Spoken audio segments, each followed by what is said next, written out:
नमस्कार, आप देख रहे हैं वाराणसी लाइव। आपके साथ मैं हूं शुभम सिंह। वाराणसी लाइव में आपके लिए लेकर आए हैं महादेव की नगरी वाराणसी की विरासत को समेटे हर खबर, बनारस की वो खबर जो बनी सुर्खियां। इस बुलेटिन में हम सियासत से जुड़ी लेकर सामाजिक सरोकार से जुड़ी हर खबर से आपको कराएंगे रूबरू।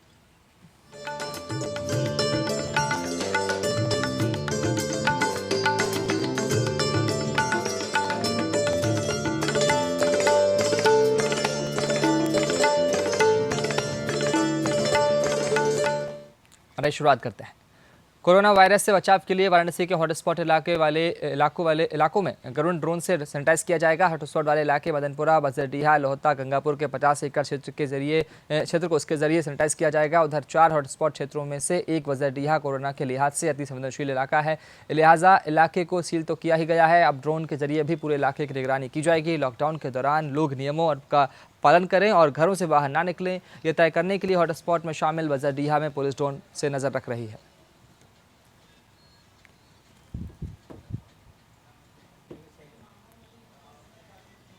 और वाराणसी में हॉटस्पॉट बनाए गए 4 इलाकों में अब बफर जोन बनाए जाने की तैयारी शुरू हो गई है। बफर जोन हॉटस्पॉट इलाकों यानी मदनपुरा, गंगापुर, लोहता और बजरडीहा के 3 किलोमीटर की परिधि में बनाए जाएंगे। इस क्षेत्र में वही सारे नियम लागू होंगे जो अभी हॉटस्पॉट क्षेत्र में लागू होते हैं, यानी ना किसी को बाहर निकलने की अनुमति होगी और ना ही किसी को इस क्षेत्र में आने की इजाज़त होगी। रोज़मर्रा की सभी ज़रूरी चीज़ों की सप्लाई की जाएगी ताकि लोगों को किसी तरह की कोई दिक्कत ना हो। जिलाधिकारी ने बताया कि वाराणसी में किसी भी ऐप या ऑनलाइन डिलीवरी चेन सिस्टम से घरों को फूड डिलीवरी की इजाज़त नहीं दी गई है।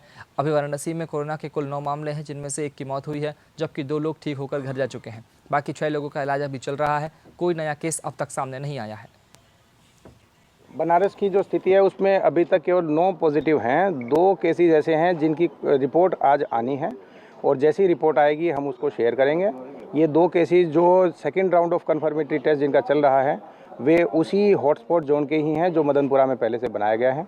पांडे हवेली का जो क्षेत्र है वो पहले ही हॉटस्पॉट के बाहर जो बफर क्षेत्र है उसमें शामिल है।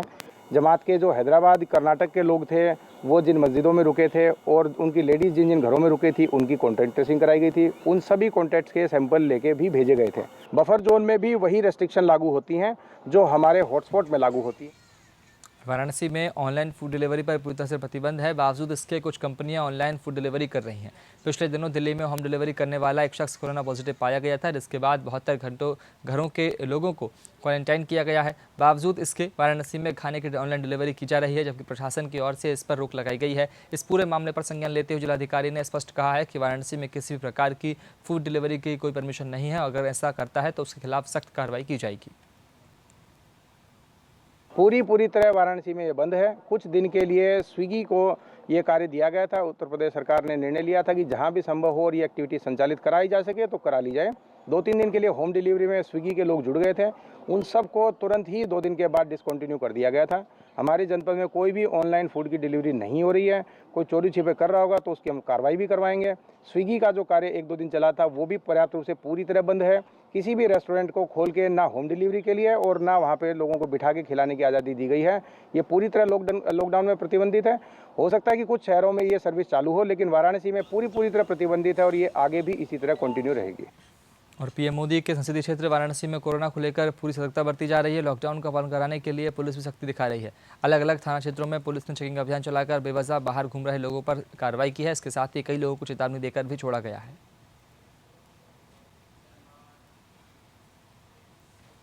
पुलिस की तमाम सक्रियता के बाद भी कुछ लोग लॉकडाउन को धत्ता बताने की कोशिश कर रहे हैं। इतना ही नहीं, सोशल डिस्टेंसिंग का पालन भी नहीं कर रहे हैं। कुछ लोग तमाम चेतावनियों और अपील के बाद भी चेहरे को मास्क से नहीं ढक रहे हैं। कई जगहों पर सामान के लिए भी भीड़ देखी जा रही है, लेकिन जिसके कारण लॉकडाउन का मकसद पूरी तरह से सफल नहीं हो रहा है।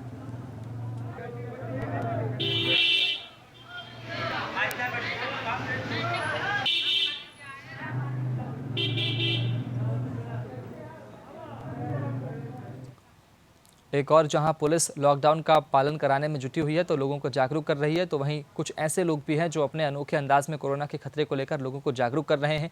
इसी क्रम में शहर में एक शख्स कोरोना वायरस का रूप धरकर लोगों को अपने घरों में रहने की हिदायत देते नजर आ रहा है। साथ ही उन्हें कोरोना के प्रति खतरे के प्रति आगाह भी कर रहा है और सोशल डिस्टेंसिंग के बारे में लोगों को बता रहा है। इस समय देख रहे हैं कि ऑल वर्ल्ड कोरोना से परेशान है। मैं देखा कि कम से कम उसमें अपना भी हम साथ दें। अब इसको हमारी प्रशासन तो चारों तरफ दौड़ रही है, मना कर रही है, मगर पब्लिक मानने से उनको इनकार कर दे रही है। कह रही है इधर प्रशासन आए बोले और इधर प्रशासन उधर अपना दूसरे जगह ड्यूटी पे गए, उधर पब्लिक जो लोग लॉकडाउन का सख्ती से पालन कराने वाले कोरोना वॉरियर्स यानी पुलिसकर्मियों को देश सलाम कर रहा है। संकट काल में उनकी सेवा और निष्ठा को देखकर लोग भी उनकी जमकर तारीफ कर रहे हैं। इसी क्रम में बीजेपी कार्यकर्ताओं ने पुलिसकर्मियों के ऊपर पुष्पवर्षा की। बीजेपी महानगर कोषाध्यक्ष डॉक्टर रचना अग्रवाल ने कार्यकर्ताओं के साथ मिलकर ड्यूटी पर तैनात पुलिसकर्मियों पर फूल बरसाकर उनका सम्मान किया और उनके सराहनीय कार्य के लिए धन्यवाद भी किया। डॉक्टर रचना अग्रवाल और उनके परिवारीजन द्वारा पुलिस के सम्मान में फूलों की वर्षा करी, उनको फलों को दिया गया कि अपना इतनी मतलब मेहनत से दिन रात जनता के लॉकडाउन में कार्य कर रहे हैं और अपने स्वयं को सुरक्षित रखे, देश को जागरूक कर रहे हैं कि सभी लोग घर के अंदर हैं, लॉकडाउन सकुशल संपन्न हो, सारे लोग स्वस्थ रहें, सुरक्षित रहें घरों में रह करके।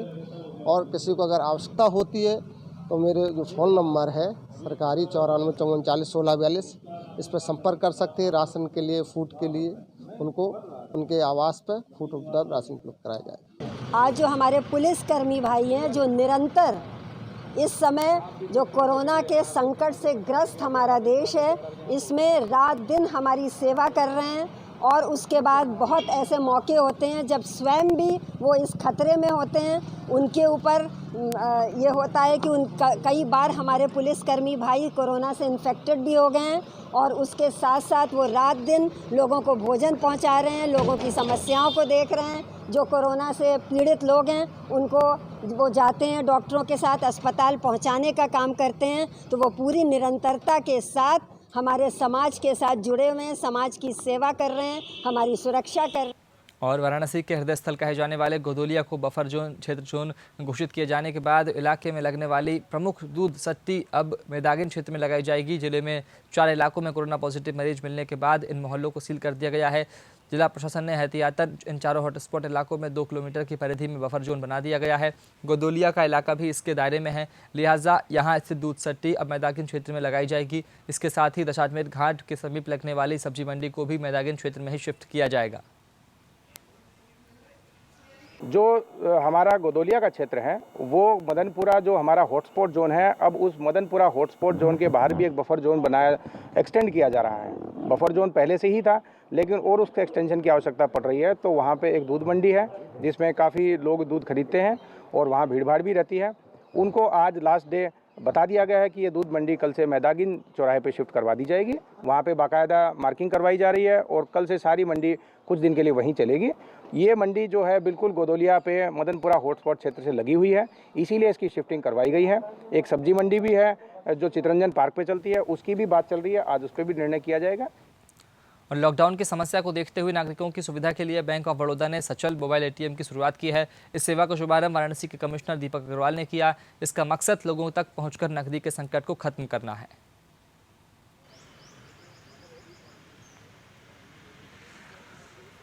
कैश को निकालने के लिए लोग बैंक में लंबी लंबी लाइनें लगा रहे हैं और उसमें कितनी बार ये हो जा रहा है कि सोशल डिस्टेंसिंग का जो नॉर्म है वो पूरी तरह पालन नहीं हो पा रहा है। उस दिशा में हमारे मंडल में कई सारे प्रयास किए गए। उसी दिशा में आज बैंक ऑफ बड़ौदा द्वारा एक मोबाइल एटीएम का आज शुरुआत की जा रही है, जो पहले से पूर्व निश्चित स्थान पर खड़ी रहेगी और वहाँ पर लोग अपना कैश निकाल पाएंगे।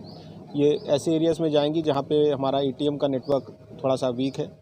इसके साथ साथ मुझे बताने में खुशी है कि विभिन्न बैंकों के बिजनेस कॉरेस्पॉन्डेंट हमारे डाक विभाग के सहयोग से कल की भी अगर हम फिगर लें तो 14,651 लोगों को डोर स्टेप कैश की डिलीवरी हुई, जिसमें 1,90,00,000 रुपए विभिन्न लोगों को प्रदान किया गया।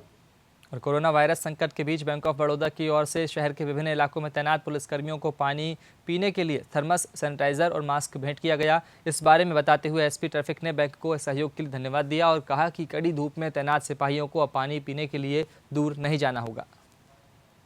स्पेशली जो है जो सैनिटाइजर है, जो थर्मस है और उसके साथ जो मास्क, ये ट्रैफिक पुलिस के लिए, ट्रैफिक के गार्ड जवान के लिए दिया गया है और ये बहुत अच्छा चीज़ है जो कोरोना फाइट में हम लोग लड़ रहे हैं। उस पॉइंट ऑफ व्यू से बहुत ही अच्छी चीज़ है, चूँकि हम लोग डेली फील्ड में ड्यूटी कर रहे हैं, किसी न किसी के संपर्क में आ रहे हैं, टच में आ रहे हैं, तो ये हमारे लिए भी अच्छी चीज़ है। और मैं बैंक ऑफ बड़ौदा का दिल से आभार प्रकट करता हूँ कि उन्होंने एक अच्छी पहल की है।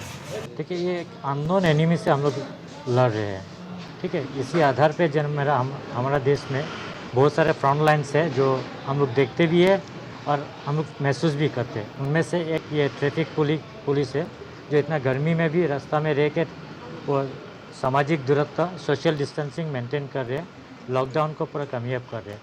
तो इसी को थोड़ा सा हम लोग मैंने हमारा तरफ से फ़र्ज़ बनता है कि हम लोग भी एक परिवार का सदस्य की तरफ हम वो लोग को थोड़ा मदद करें कि धूप में कहीं कभी रहते हैं तो वहाँ सैनिटाइजेशन पूरा होनी चाहिए। पानी थोड़ा सा ठंडी पानी अगर वो लोग को मिल जाए समय समय पे तो बहुत कामयाबी होगा। और कोरोना संकट के बीच मैदागन स्थित डीएवी पीजी कॉलेज की तरफ से प्रधानमंत्री राहत कोष में 5 लाख रुपए और मुख्यमंत्री राहत कोष में 3.5 लाख रुपए का सहयोग दिया गया। कॉलेज के शिक्षकों और कर्मचारियों ने अपने वेतन से यह दान किया है ताकि कोरोना संकट से जूझ रहे देश को आर्थिक मदद प्रदान की जा सके। हमारे महाविद्यालय डीएवी पीजी कॉलेज के हमारे सभी वर्ग के कर्मचारी, शिक्षक, गैर शिक्षक और यहाँ तक कि चतुर्थ श्रेणी कर्मचारियों ने भी अपना 1 दिन का, कुछ ने 3 दिन का, कुछ ने 7 दिन का अपना तनख्वाह प्रधानमंत्री केयर्स फंड और मुख्यमंत्री केयर्स फंड में जो लड़ाई, जो युद्ध कोरोना के खिलाफ हमारे प्रधानमंत्री जी ने छेड़ा है, उसमें लड़ने के लिए अपना एक छोटा सा योगदान डीएवी पीजी कॉलेज। 3 मई तक जारी लॉकडाउन के दूसरे दिन खाद्य आपूर्ति विभाग ने शहर के विभिन्न इलाकों में राशन वितरण की दुकानों का निरीक्षण किया। इसका मकसद कालाबाजारी को रोकना और गरीबों तक राशन का वितरण सुनिश्चित करना था। जिला आपूर्ति अधिकारी और उनकी टीम ने कई जगहों पर कालाबाजारी कर रहे कोटेदारों की दुकानों पर छापा भी मारा। इस दौरान 3 दुकानों पर एफआईआर दर्ज की गई, जबकि 8 दुकानों का लाइसेंस निलंबित कर दिया गया। जिला आपूर्ति अधिकारी के मुताबिक इस चीज का विशेष ध्यान दिया जा रहा है कि जरूरतमंदों को सही मात्रा में मुफ्त राशन मिले। इसके साथ ही सोशल डिस्टेंसिंग का भी ख्याल रखा जाए। जिला आपूर्ति अधिकारी ने बताया है कि भारी मांग के कारण कई बार सर्वर दिक्कत आ रही है और लेकिन सभी लोगों को समय के हिसाब से टोकन दिया जा रहा है और उसी स्लॉट के मुताबिक उन्हें राशन वितरण किया जा रहा है। निरीक्षण का तात्पर्य है कि आम जनता को फ्री में राशन बंट रहा है, सही मात्रा में बंट रहा है या नहीं बंट रहा है, सोशल डिस्टेंसिंग का पालन हो रहा है या नहीं हो रहा है, सैनिटाइजर और उसके बाद ही थंब इम्प्रेशन लगवाया जा रहा है या नहीं लग पा रहा है। निरीक्षण के ये मेन बिंदु रहे हम लोगों के। प्रदेश में बल्क में इस वक्त ट्रांजैक्शन हो रहे हैं, इसलिए सर्वर थोड़ा स्लो हो जाता है। आम जनता से अपील की गई है कि वो अपना एक यहाँ से टोकन दिए जा रहे हैं, उस टोकन के अनुसार अपना 1-1 घंटे के स्लॉट पर वो आते रहें ताकि उनको अपना समय से भी मिल जाएगा और सर्वर पर लोड भी नहीं पड़ेगा। कोरोना वायरस से बचाव के लिए वाराणसी में कई प्रकार के जागरूकता अभियान चलाए जा रहे हैं। इसी संबंध में गुरुवार को भेलूपुर थाना क्षेत्र के नवाबगंज में पुलिस ने लोगों को जागरूक करने के लिए एक विशेष प्रकार का अभियान चलाया, जिसके तहत पुलिस ने बच्चों से कोरोना से बचाव के संबंध में कुछ सवाल पूछे और सही जवाब देने पर पुलिस अधिकारियों की तरफ से इनाम के तौर पर बच्चों को चॉकलेट देकर, चिप्स देकर उनका हौसला बढ़ाया गया। इसके साथ ही सभी बच्चों से अपने घरों में सुरक्षित रहने की अपील भी की गई।